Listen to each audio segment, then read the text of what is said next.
क्या हो अगर आपके एग्जाम्स में बहुत कम नंबर आ जाएं एंड आपको वो मार्क्स अपने घर पे दिखाना हो। बहुत ज्यादा डरावना सिचुएशन दे दिया ना। पर बिल्कुल ऐसे सेम सिचुएशन में मैं एक बार फंस गया था और फिर मेरे साथ जो जो हुआ आप सोच भी नहीं सकते। तो अब मैं आपको बताता हूँ ये कहानी अपनी जुबानी। ये बात है आज से कुछ साल पहले की, जब कोविड के कारण हर जगह लॉकडाउन लग रहा था एंड मैं भी आप सबकी तरह लॉकडाउन में बस घर पे दिन भर फोन चलाते रहता था। और उस टाइम मेरी लाइफ एकदम मजे में कट रही थी, क्योंकि भाई ऑनलाइन क्लास कौन ही करता है। बट देखो, मैंने आप सबको बहुत पहले से बता रखा है कि मेरा स्कूल सबसे घटिया स्कूल था। मतलब वो बच्चों को शांति से रहने नहीं देते थे, हर समय कुछ ना कुछ प्रॉब्लम्स खड़े करते रहते थे। उस टाइम मैं आप सभी की तरह मस्त एक ही चीज करता था, ऑनलाइन क्लास को ज्वाइन करता था, कैमरा ऑन एंड बैकग्राउंड में यूट्यूब। मतलब उस टाइम जो मुझे मजा आता था, पता नहीं वो मजा मेरे को दोबारा कब आएगा, क्योंकि भाई तुम दिन भर यूट्यूब चला रहे हो और तुम्हारे स्कूल वाले को लग रहा है कि भाई ये बंदा तो क्लास कर रहा है। बट सी, जैसे मैंने आपको वीडियो के स्टार्टिंग में ही बताया है कि मेरा स्कूल सबसे घटिया स्कूल था, तो उन्होंने उस लॉकडाउन के समय में डिसाइड किया एग्जाम्स लेने का।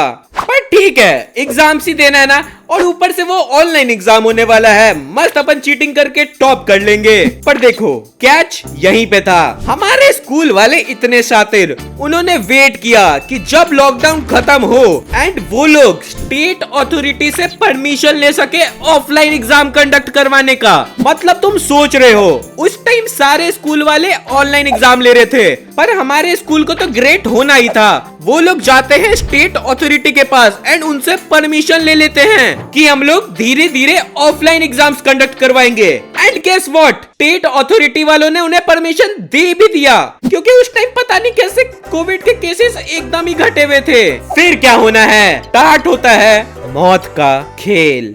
देखो, मैंने आप सबको ऑलरेडी बता रखा है कि मैं ऑनलाइन क्लास में पढ़ नहीं रहा था। इसका एक ही मतलब है कि मुझे कुछ नहीं आता था उस टाइम। एंड गेस व्हाट, उस टाइम हमारे सिलेबस में 2 नए सब्जेक्ट भी जुटे थे एंड मुझे उनके बारे में 1% भी नॉलेज नहीं था। देखो, मैं ये नहीं कह रहा हूँ कि मैंने पढ़ने का ट्राई नहीं किया, पर भाई तुम ही सोचो, 1 साल का सिलेबस विद न्यू सब्जेक्ट तुम कैसे 2 दिन में कवर कर लोगे। हाँ, अगर तुम सोच रहे हो कि यूट्यूब के वन शॉट्स देख के, तो उस टाइम मैं क्लास 8 में था एंड क्लास 8 के वन शॉट्स कोई नहीं डालता था उस टाइम। सो सी, मैं चारों तरफ से फंस चुका था एंड मुझे कैसे भी ये एग्जाम पास करना था, क्योंकि ये हमारा फाइनल एग्जाम था। एंड अगर मैं गलती से भी फाइनल एग्जाम में फेल होता, तो मुझे ये लोग 1 साल दोबारा क्लास 8 रिपीट करवा देते, क्योंकि मेरे और मेरे प्रिंसिपल में कभी सही से नहीं बनी। एंड उसे अगर पता चलता मैं फेल हुआ हूँ, तो भाई उसका कुछ ठिकाना नहीं था, मेरे को क्लास 6-5 में भेज देती वो। सो सी, मी बीइंग मी, मुझे उस टाइम एक प्लान बनाना था कि मैं इस एग्जाम को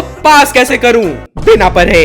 एंड मेरे पास उस टाइम काफी प्लान्स थे, जैसे कि एग्जाम में चीटिंग कर लेना, एग्जाम से पहले अपना हाथ तोड़वा लेना, या फिर कुछ बहाना करके एग्जाम ही नहीं देना।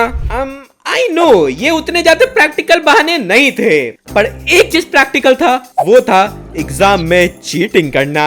एंड सी, चीटिंग करने में मेरा 1 साल का भी तजुर्बा नहीं था, क्योंकि यू नो ना, I am a very obedient boy और मुझे चीटिंग करना नहीं आता था। सो एज सच चीटिंग सीखने के लिए वी नीड अ चीटर, एक ऐसा चीटर जिसने अपने जिंदगी भर चीटिंग ही की हो। और मैंने जब अपनी नजर लेफ्ट राइट दौड़ाई, तो मुझे अपने इन काले चश्मों के आर पार एक बालक दिखा।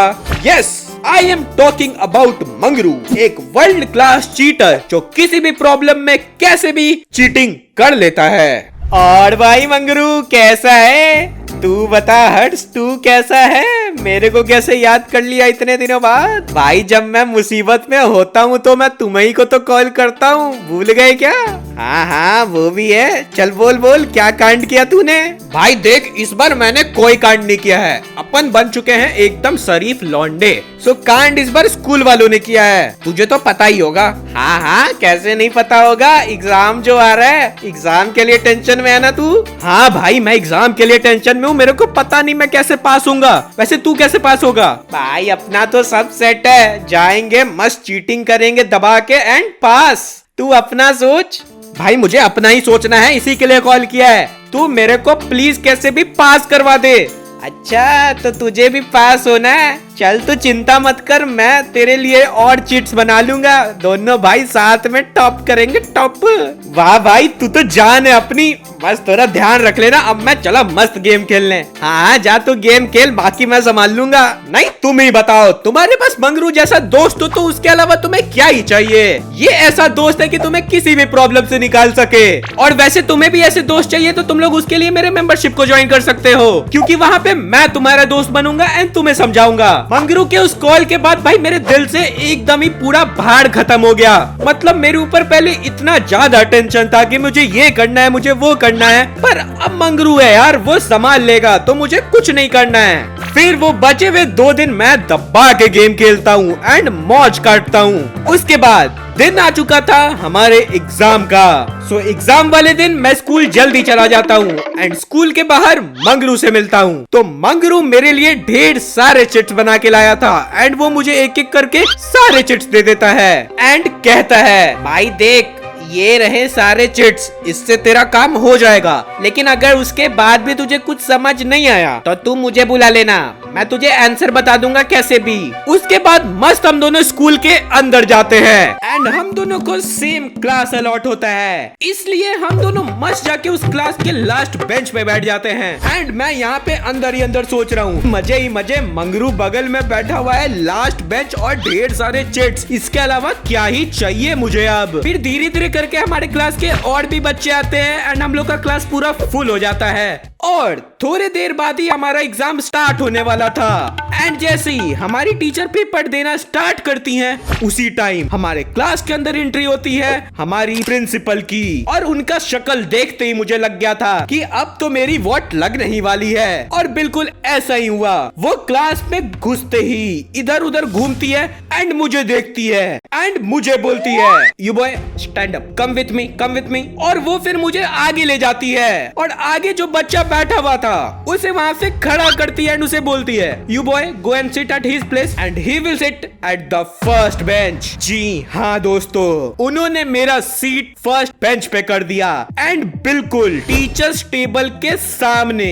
फिर क्या होना था, एग्जाम स्टार्ट होता है एंड मेरे हाथ में पेपर आता है। पेपर देख के मुझे कुछ समझ नहीं आ रहा था उसमें क्या लिखा हुआ है, और अब मैं बैठा हुआ हूँ फर्स्ट बेंच पे तो मैं चिट्स तो खोल नहीं सकता और मंगरू भी लास्ट बेंच पे है। तो उससे मैं पूछूं तो पूछूं कैसे। तो उस टाइम मेरे पास करने को कुछ बचा नहीं था, इसलिए मैंने अपना कॉमन सेंस लगाया एंड जो मेरे को आ रहा था मैंने कुछ कुछ उस पेपर पे लिख दिया। और ऐसे ही करते करते मेरे सारे एग्जाम्स खत्म हो गए। एंड जैसे ही मेरा एग्जाम खत्म हुआ कोविड के केसेस दोबारा बढ़ गए।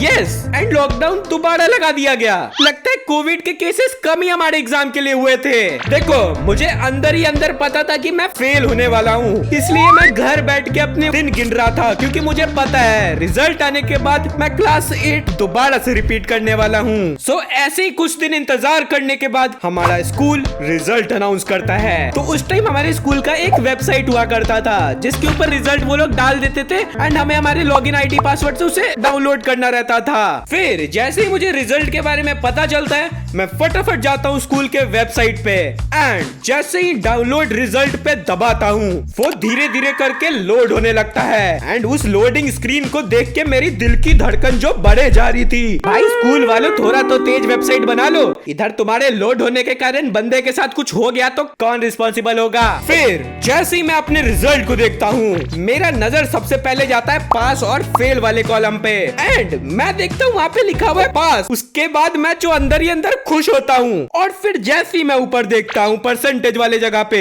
वहाँ पे लिखा हुआ था 41। मतलब गुड न्यूज के साथ बैड न्यूज देनी जरूरी थी क्या। अब मैं इस बात से खुश हूँ कि मैं पास हो गया कि इस बात से उदास हूँ कि बस 41% आए हैं एंड ये मेरी जिंदगी का सबसे लोएस्ट परसेंटेज था। चलो इतना तो मैं सह भी सकता हूँ, पर नहीं, हमारे स्कूल वाले थे महान। उन्होंने रिजल्ट का अनाउंसमेंट स्कूल के व्हाट्सएप ग्रुप में डाल दिया एंड गेस व्हाट, मेरी मम्मी का नंबर था स्कूल के व्हाट्सएप वाले ग्रुप में। सो उन्होंने वो मैसेज देख लिया एंड वो मुझसे पूछती है और हर्ष कितने कितने नंबर आए। अब तुम लोग मेरे उस टाइम के अंदर के इमोशंस को समझो।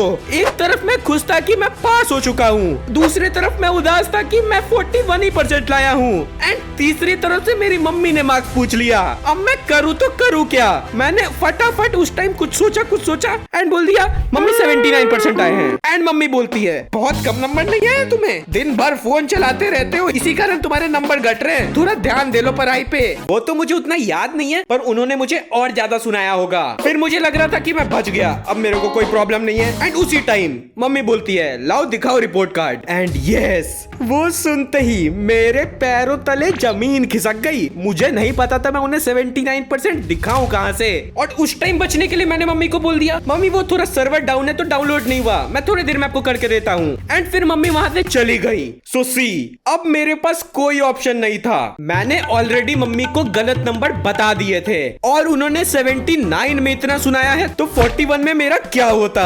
इसीलिए मैंने उस टाइम अपना 200 IQ लगाया एंड उस रिपोर्ट कार्ड पे एडिटिंग कर दी और 41 को 79 बना दिया एंड बाकी सारे सब्जेक्ट के भी मार्क्स बैलेंस कर दिए जिससे परसेंट सेम हो जाए। उसके बाद मैं जाके अपनी मम्मी को रिपोर्ट कार्ड दिखा देता हूँ एंड यस, मैं बच चुका था। पर वो कहते हैं ना, झूठ ज्यादा देर तक टिकती नहीं है। एंड वही हुआ। कुछ दिन बाद हमारे स्कूल वालों ने अनाउंस किया ऑफलाइन PTM एंड उसमें उन्होंने पेरेंट्स को बुलाया एंड यस, फिर मेरे असली नंबर मेरे घर वालों के सामने रिवील हो गए। एंड उसके बाद मेरे साथ जो जो हुआ मैं तुम्हें बता नहीं सकता।